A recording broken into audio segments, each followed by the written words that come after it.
పాపం అనే మరణం, ఈ వ్యసనం అనే మరణం నుంచి బయటికి లాక్కొచ్చి అప్పుడు ఆధిపత్యాన్ని ఇస్తాడంట, అధికారాన్ని ఇస్తాడంట, నామాన్ని ఇస్తాడంట, ఆయన శక్తినిచ్చి నిలబెడతాడంట. ఈరోజు దేవుడు నిన్ను నలుగురు ముందు నిలబెట్టడానికి ఇష్టపడుతున్నాడు.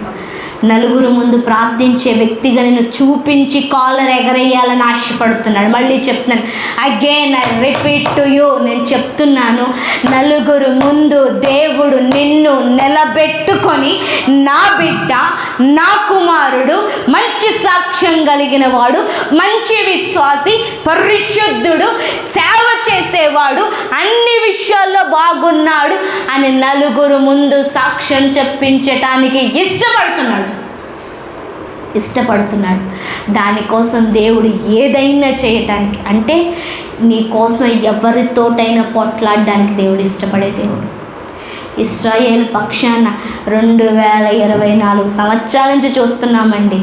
ఇప్పుడు కనిపించే ఇరాన్ అనే యుద్ధం ఇంత, అట్లాంటి వేల యుద్ధాలు జరిగాయి తెలుసా.